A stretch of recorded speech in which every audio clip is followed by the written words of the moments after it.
Hi, it's Amanda, the dietitian here at the center. I am sorry that I'm not able to attend live today. I do miss you guys. I love um, chatting in the Discovery Zone group, but I did want to get this topic out. So I thought I would do a little pre-recording. This presentation typically is very interactive, but I still wanted to give you guys the information and the tips that go along with products marketed for babies. So I'm just going to quickly share my screen, and then we will go through the presentation. So there we go. So my topic is products marketed for babies. My intern that I had for 3 weeks just recently did this topic during the Rock and Rattle group, and it went over really well. And I figured, you guys, that 6 to 18-month-old range would really relate to this topic. So I wanted to do it as well. Excuse me. So products marketed for babies, when we now walk down a grocery aisle, we no longer just see little jars of baby cereal or baby purees like this. No longer just the cereal. We are now kind of bombarded with these beautifully packaged, um, very well labeled baby food products. They're making these claims such as organic, no added sugar, made with quinoa, lentils, just these amazing looking options. And more, I'm finding people are not only very intrigued by all these options, but we are now purchasing them. Packaging and that marketing does play a big role in our purchasing decisions, especially when they're making all those grand health claims. And so as a mom first and an RD second, I wanted to kind of discuss some of these products, some of the newer feeding devices that are out there now. We have so many options with all these types of utensils, bowls, machines. I want to give you guys some just some facts so that you're not tricked. You don't feel tricked, you don't feel confused or overwhelmed, and then you can have the knowledge to make the best decision for your babies or for your children moving forward. Okay. So why does it matter? I kind of touched on this a little bit already, but most importantly, I want to make sure your babies are getting all of the nutrients that they need. A lot of these products will claim to be very, very good for a baby, but they can fall short on their promises. They could be organic, they could be made with fruits and vegetables, which is awesome, but they could be lacking in key nutrients. So I just want to start that conversation, make you guys more aware of what is actually in some of these products. And even if they are healthy, they could fill babies' tummies up really easily. Babies' tummies are very small, not leaving room for other foods, other family foods that we would be providing our babies. Another reason why this topic matters is I want to reduce stress. It's already, parenting can be overwhelming and exhausting, and now we have all these buying options. And so I want to reduce some of that stress. I want to reassure you if you had any concerns about some of these products and hopefully steer you in the right direction. Just a reminder, there's no mom guilt here. There's no judgment. We are going to have different opinions. We are all consumers. We all, go through this purchasing and buying process, and it's okay if we don't all do the same things. My goal is just to provide you just that, just the basics of kind of understanding about what these products really are. Okay, so if we were live, I would have kind of made this into a game, and we would have had an open discussion on whether each of these, I guess, products or things are a need, a nice to have, or a no thing. So as you can see, this isn't a good or bad issue. This is more so really discussing, does your baby actually need this for their growth, for their development, for their nutrition? And just providing that clarification. Also note that all the products kind of discussed and shown here were selected for like that visual and educational purposes. There's no affiliation with any brands, any products. I just kind of picked a variety to give you guys an idea of what I'm talking about. Pouches. Okay, so this is the first one. And I would ask you guys, is this a need, a nice to have, or a no thanks? So there are many, many, many pouch options on the market. And I would say pouches have definitely increased in popularity. I personally believe in the last 5 years, it could have been longer. They are beautifully packaged. They make some great claims. Are they a need? So I can confidently say that they're not a need. We as caregivers can technically prepare all meals and snacks for our children, whether that be blending something together like a pureed pouch or putting together a snack or a meal. So it's not a need. However, there are a few reasons why pouches could be a nice to have. The main reason when we think about pouches would be convenience. Very, very convenient. It saves us time. We're not having to throw a bunch of ingredients together and blend it. We could use it as like kind of a go-to snack. We are at an appointment, we're rushed out of the house, or we're at the zoo. We're not having to kind of travel with something fresh. It has a good shelf life. It's convenient all around. They're not very messy. Ideally, you unscrew the cap and hand it to your baby and they feed themselves. So you don't even have to use a bib or a high chair or feed them. They're on their own. So it can be very, very convenient. Another reason why they might be nice to have are the creative flavor profiles. So nowadays, I have an example.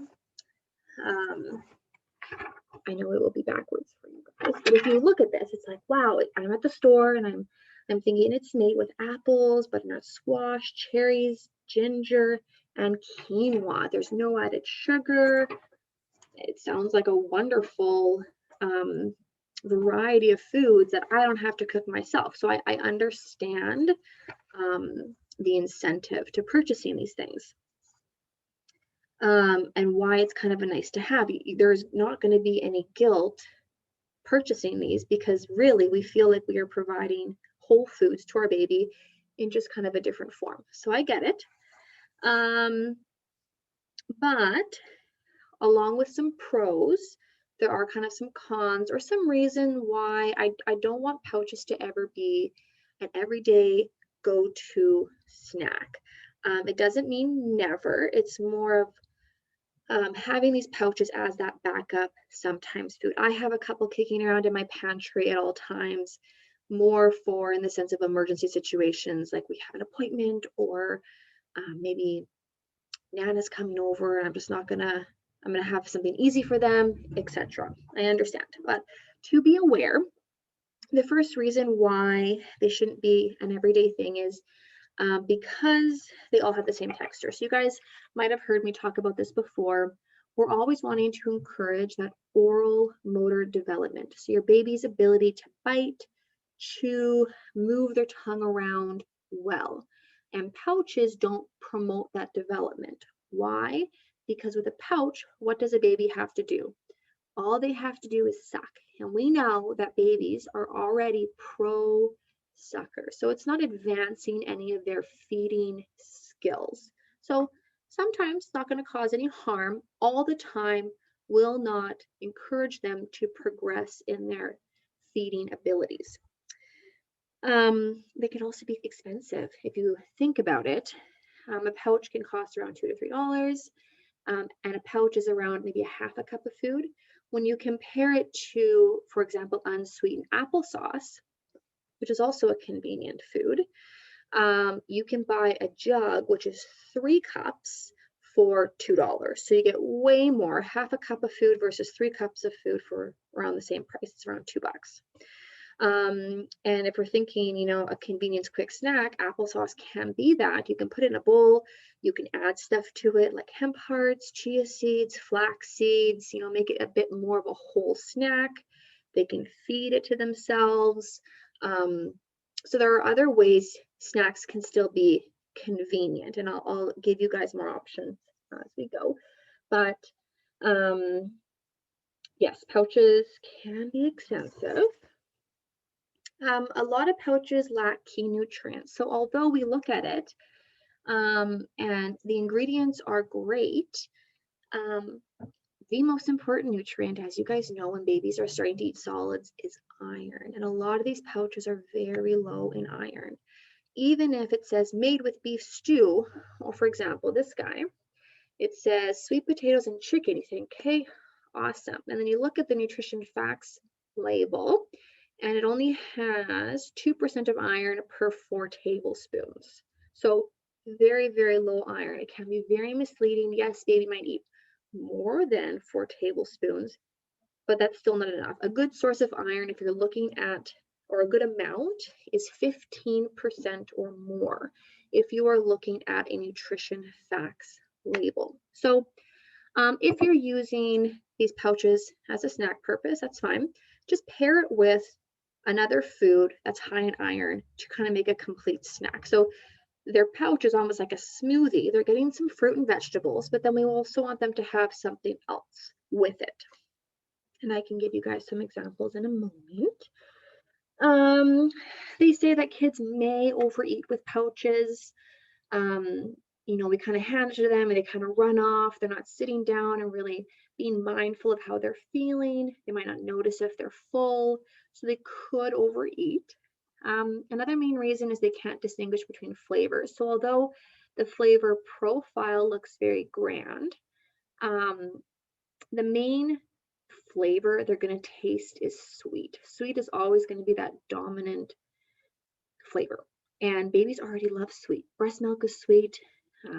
Babies likely love fruit, and we want to take every opportunity to expose them to a variety of flavors, a variety of textures, to advance their eating experiences. Okay, so if you still want to use pouches, that's totally fine. It doesn't have to be a never. You can use them as is sometimes, or you can actually use pouches in other ways. I loved to squirt pouches with infant fortified cereal, and that kind of made it more of a meal for me. So on a very convenient rush day, I would make some cereal, I would squeeze a pouch, and if you think about it, these pouches are very, very rich in vitamin C. Like 100% of their daily needs are in these pouches. And we know that vitamin C helps iron absorb in their bodies. And so we want to assist that iron that's in the cereal be absorbed. So I kind of figured, you know, adding that fruit with that cereal, you know, more bang for your buck. So definitely an option if you're kind of thinking of using it that way. People have added to yogurts. They've used it as like almost like a syrup on pancakes, French toast. And again, like I said, you can pair it with high iron finger foods. So beans, hard-boiled egg, maybe a bit of cheese. You know, there's different types of pastas you can buy. One that I really like is a chickpea pasta, very high in iron. Babies they don't need a bunch of flavor. You just boil it, throw it in a bowl, and they'll pick at it. So that is pouches, in my opinion on pouches and my recommendations. So in the end, totally okay for it to be a sometimes food, just not an all the time food. Okay, the next one is vitamin D drops for fully breastfed or partially breastfed babies. So a need, a nice to have, or a no thanks. So the vitamin D drops would be considered a need, and that is because vitamin D is essential for the absorption of calcium. And calcium is very important for strong bones and teeth. They work very well together. And in babies, we are avoiding a condition called rickets, which is the soft and weak bones. So they're very important. Even once you start offering that complementary foods, you still want to offer the vitamin D drops. I know there can be kind of some confusion. It's like, I've stopped breastfeeding. Do I stop giving the drops? And that would be a no. Food, unfortunately, is not a good source of vitamin D. I have a couple listed, very small sources. So things like fatty fish, beef liver, egg yolk, mushrooms. Yes, there's some vitamin D in it, very, very low amounts. The amount your baby would have to eat would be absurd. So supplementing is important. Even once you stop, for example, formula. Formula is fortified with vitamin D, and now you're going to offer whole cow's milk. When you're offering that whole cow's milk in Canada, we know that it is fortified with vitamin D, but there's only about 100 international units per 1 cup of vitamin D. And so babies, or I should say children, the recommended amount is 600 international units. And so if you're only drinking maybe 2 cups of milk a day, they would only be getting 200 international units. So continuing, even once you've stopped breastfeeding or formula feeding, now it's foods and whole cow's milk, you still want to give that vitamin D drop, because you're not going to get enough from cow's milk anyway. So the 400 plus maybe 200, that's 600, that's fine. You're not going to overdo it, because it's not found in food. Food is not a good source of vitamin D. And then you consider where we live. We don't get a lot of sun. And when we do get sun, we're wearing sunscreen. So vitamin D drops or vitamin D supplementation in general is the exception, I think, for all people. Everybody could benefit from a vitamin D supplementation. Infant cereal. So is this a need, a nice to have, or a no thanks? So reasons why it could be a need. This cereal is fortified with iron, and we know that iron is a need for babies. Babies need iron around 6 months of age. That is the main reason why we start offering solid foods. Now, most babies accept infant cereal, so it's a very promising option for those families who might not have the means to prepare other types of high iron foods. And even if somebody has the means to do so, maybe the parents don't want to quite yet. They're kind of nervous, they're uncomfortable, they don't want a puree chicken, or they don't even know where to start. And so this cereal becomes a need, because we need to start feeding babies need iron. So those are some reasons why infant cereal can be considered a need for some. And for all, it's convenient and affordable, and there are ways to kind of incorporate it into all of the foods that we're offering. For a nice to have, the thing to clarify is that you do not need to offer infant fortified cereal as a child's first foods. That's the biggest thing that has changed. It can definitely still be a baby's first food, but it doesn't have to be. It can be more of a nice to have option. More and more parents are offering whole foods as first foods, or family foods right from the beginning, which is great, as long as parents who do that are aware that those first foods should be high in iron, because that's why we were offering cereal in the first place, to give babies that iron. Why might it be a no thanks? So some parents completely, like I said, just don't offer cereal at all. The cereal is not providing family foods. It's baby cereal, it's baby food. They're not experiencing what the whole foods taste like, or what the family is eating. It's also considered a puree phase, and we know that that puree phase is very short, only around a month, and we want babies to be progressing in taste and texture. And so, not necessary. It's going to be used for a very short period of time, a very short window, and then you want to start offering other things. There's also been a lot of information about arsenic exposure with the rice infant cereal. We have I have read the research. There is arsenic found in infant cereal. We're not sure about how the amount that is harmful for baby. I would just say the key is to not overdo the rice in any way. So you don't want to give baby rice cereal, 3 times a day, every day. There are lots of different other cereals to buy. You can buy oatmeal. There's buckwheat, um, different kinds like that you can do instead of the rice only. But yeah, other ways to use infant cereal, like I said, doesn't have to be used as is.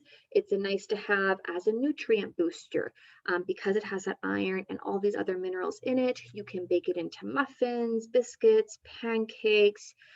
You can mix it in the pouches, like I said before. You can introduce your nut butters or your peanut butters with the cereal. Really easy to kind of mix it together. So more so a nice to have, could be a need for some families. Baby puffs, rusks, and biscuits. So talking about those snack foods now that are ever so popular, especially those puffs. Everybody loves puffs. I thought I had some here as an example, but I don't. So like the pouches, I can confidently say any of these snack foods are not a need. It's a nice to have, mainly for the convenience of it. And I understand that. However, there are some things I do want you to know about these snacks. So they could be a nice to have. So puffs and rusks, if you put the rusks here, are very safe to eat. They dissolve easily. They basically melt in their mouths. They are very low in nutrients. These ones do have added sugar. However, it's minimal. If you look at the facts label, everything is pretty much 0%. So it's basically air. So a pro could be that they're not going to be filled up by it. It's not going to ruin their meal. But if we're trying to be intentional and provide, nutritious food during, say, a designated snack time, this wouldn't do it. But I understand. I think the main reason why parents choose some of these things is to use as a distraction. Dinner's not ready yet. Baby's kind of whining. You throw them some puffs or a rusk, or any of those other things. Or we're at a doctor's appointment. We just need to distract them. Or we're at the mall, etc. So I understand parents don't always choose these products for nutritional purposes. We use them as a distraction, like I said, or even some parents like to choose the cookies or the rusks as teething aids. So baby's really sore, baby likes to suck or gnaw on some of these snacks to make them feel better. So I understand. So why might they be a no thanks? Like I said before, very, very low in calories, very low in nutrients. And granted, we're not always giving them to baby because they're nutritious, like I mentioned before, but we want to remember that there are only a certain number of feeding opportunities throughout the day. And if we're giving puffs, rusks, the love ducks, often we could be missing opportunities to expose them to more nutritious food. So sometimes it's okay, certain situations, of course, but if it's always our go-to afternoon snack, they could really be missing out on something, more filling that really will benefit them in the long run.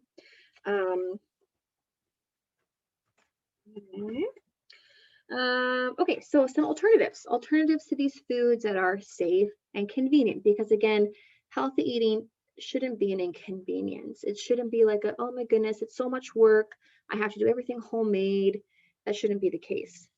So one, high iron, protein, fairly convenient snack that I like to do is canned beans. I know it sounds gross, even for myself. I would never snack on kidney beans, but our children don't have those same preferences or experiences or aversions that we have. And so you can take a can of kidney beans, for example, they're cooked, you just rinse them really well, stick them in a bowl, If baby's 6 months and just starting out, you want to make sure you squeeze them so they're kind of mushed, and that's a great, somewhat convenient snack food. Another one would be just plain old Cheerios. The Cheerios they have very, very little sugar, and they are fortified with iron. So something better than Puffs would just be buying plain old Cheerios as a quick snack option. And so bottom line, it is okay to feed baby these sometimes. I understand there are different reasons why parents choose some of these snacks. But I want to provide you guys with other options to kind of get more bang for your buck. Special equipment for making baby food. So there are many, many options out there. I think the baby bullet's probably the most popular. I'm seeing more now that you can actually buy these devices that make your own homemade pouches. Very interesting, very expensive. Definitely not a need. Could be a nice to have, if you're gifted with it. So it could be kind of nice to make some baby food, put some stuff in the freezer. That's fine. But remember, these baby making food devices are primarily making foods into the pureed form. And we know that the puree phase is very short, maybe a month max, and then we got to progress. And so not really worth the investment, especially if you're going to purchase it yourself. You're not going to be using it for very long. And if you don't have a blender or food processor, but you want to start with the pureed phase, you could also use simply a fork or a potato masher to properly get the food to the right consistency. So in the end, you do not need any fancy equipment to prepare baby's food safely. Baby desserts. So we have this blueberry dessert, baby chocolate pudding, and a custard. So would these be a need, a nice to have, or a no thanks? I would generally classify these as a no thanks, not even a nice to have. Baby does not need any added sugar. Ideally, not until they're 2. I know that typically doesn't happen, especially when there are older siblings who are eating certain things. That's fine. But unlike adults, so adults have maybe this psychological cue that says, oh, I just need a dessert. I need something sweet. Babies don't have that. They don't need dessert. They don't even need to know what dessert is. So not an ideal option. It can fill babies' tummies up from other nutritious foods, like I mentioned before. And too much sugar can, of course, cause cavities later on. Other types of foods that fall into this category that might not be as obvious as some of these would be certain types of granola bars, graham crackers, very high in added sugar, yogurt drops are high in added sugar, any type of sugary cereal. So it's not necessarily the classic dessert, but we want to be mindful of any type of food that we purchase baby. Does it have added sugar? The sugar and the salt are the two things that can really sneak into the processed, ready-to-eat foods. And an alternative to sweet food, of course, that can even be considered as a dessert for baby would be fruit. Babies love fruit, and that's all they need for their sweetness. Feeding devices. So this includes kind of these mesh feeders, different kind of fancy spoon feeding options. So again, not a need, of course, kind of obvious, but there are reasons why they might be considered a nice to have and a no thanks. So nice to have, baby can hold maybe slimy foods that are otherwise tricky to hold and just suck on it. You can put a whole bunch of like a variety of frozen foods in the mesh feeders, for example. So like frozen strawberries or frozen whatever, and babies can suck on it. So making it more safe, nice to have. Some parents put frozen breast milk that they had put in ice cube trays and they stick it in the feeders, and that's kind of nice to have. So more so, I would say any type of mesh feeder, any type of these feeding devices are more so used in the teething department, not a feeding department. When we think about the mealtime experience, that feeding experience, we want baby touching the food with their hands. We want baby to actually feel the food fully in their mouths. With any of these feeders, there's a barrier, there's something in the way from them truly feeling that food and truly moving it around in their mouths, getting strong, all of that kind of stuff. But for teething, hot summer day, etc., nice to have. I understand that. So yes, like I was saying, they're not touching the food, they're not developing that pincer grasp that we want them to develop. They're not biting into it. And some babies actually can get very um, attached to some of these feeding devices and have a really strong preference. And we don't want that. We don't want them developing any silly kind of habits or tics and these preferences that are going to interfere with the mealtime experience. Sippy cups. So we know that around 6 months old, when we start to introduce solid foods, we also want to offer an open cup with a little bit of water in it. So that's the main recommendation, open cup followed by a straw cup. So why would these be a need and a nice to have? So while an open cup is ideal and kind of that first recommendation, those reusable straw cups, I understand, are preferred by parents for the water drinking on the go because they're spill proof. And learning to suck from a straw is still a skill that needs to be developed. So I understand that.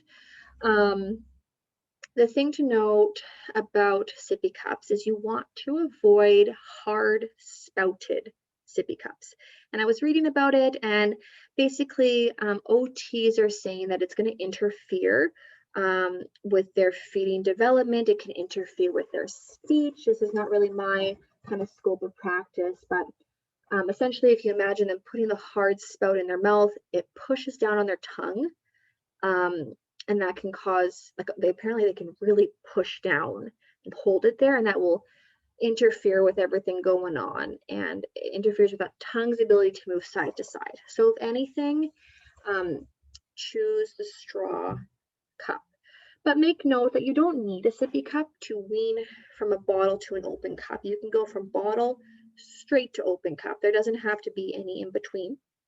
It is recommended that baby be weaned from a bottle at around 12 to 14 months of age, mainly because using a bottle for too long can cause speech development issues, can also cause cavities, especially if they're just sipping it all day or going into bed with their bottle, and the milk just can kind of pool and cause some tooth decay. Okay. So I wanted to include a couple of my I wouldn't say favorite products, but I didn't want to just, leave you guys with nothing and make it seem like you need nothing to feed baby. Because really, as a mom, I'm a mom first, RD second. There are some things out there that are helpful, and I want to acknowledge that. So this is just, some personal preferences or ideas. So first, a good blender is always nice to have. Even if you're going to do the pureed phase for a short period of time or for a smoothie, stuff like that. You can make blender cookies or blender muffins. It's nice to have. The utensils, I mentioned them in my presentation on feeding or starting solids. I do love them. They are super handy when a child is learning how to use a spoon because they don't require any balance. There's no scooping, there's no wrong way to hold it. They basically can just grab it and stab it and the food will stick to it. So it works wonderful with things like yogurt, applesauces, anything kind of thick and sticky when they're really eager to start using a utensil. Any type of sticky mat is nice because then they can't throw it off of things. This little open cup is a weighted silicone cup. Any type of open cup is ideal. The weighted ones are really nice. This little squeezy thing, it's called a Squeezy Snacker Spill Proof Silicone Food Pouch. I personally just like it for smoothies. It's a really awesome smoothie cup for kids. You can use any type of cup with a straw though for smoothies as well. This Munchkin 360 cup was really popular for a while. It's basically the spill-proof kind of open cup option. You know, they're essentially using the skills as an open cup that an open cup would kind of challenge them with, but it's not going to spill. I've heard of people kind of taking off a part of it so that they're not having to suck, it will just pour. However, there's a lot of mixed information about them right now. Um, you know, saying that there can be excessive jaw movement, the tongue's not doing what it's supposed to do, all these things. So in the end, you know, everything in moderation, everything in balance. If you start to find your child's getting or starting to develop a very strong preference for these Munchkin cups, you know, just switch it up. You don't want a child to get too attached to one way of drinking. Offer the open cup, offer a water bottle with a straw, and it will be fine. Um, so that I'm not leaving you guys with nothing. If you go to Happy Healthy Eaters, they offer some really great healthy snack options for your babies. This kind of gives you the list, but if you want the actual recipes or instructions, it is on Happy Healthy Eaters. Just trying to get you to think maybe outside of your box, switching things up if you're kind of stuck in a rut with snacks. So they were trying to think kind of creatively. I love applesauce with hemp hearts or chia seeds or anything else to kind of amp it up. Is definitely kind of a go-to for us. Same with yogurt. Yeah. And you. So my intern who did this originally, she put a very cute slide together, basically reminding you guys that you, the parents, are the ultimate tool your children need for feeding. You know, it doesn't matter the products you choose or the tools you use. Our role as parents to be present with them in the moment. You know, we're watching them closely. We're being very responsive to their needs. That is so much more important than what you are feeding your baby. And more important than any type of gadgets or tools that you can provide. So just remembering, you know, you guys are doing a great, reminding you that you guys are doing a great job. And it's a lot of work. And even just being in this group today is adding to your toolbox and your knowledge that you need to help resources. So if you're interested, I mentioned before, Happy Healthy Eaters, Feeding Littles is also a great one. Unlock Food, the Ellen Satter Institute. She's the one that talks about the division of responsibilities with feeding. It's excellent. If you're trying to kind of figure out what my role is, like the parent's role versus the kid's role in eating. My intern put together a presentation handout that I can email you guys along with this, just kind of summarizing some of the products we talked about. As always, I encourage everybody to reach out to me if they had any questions or concerns or needed any further clarification. I know these meetings can be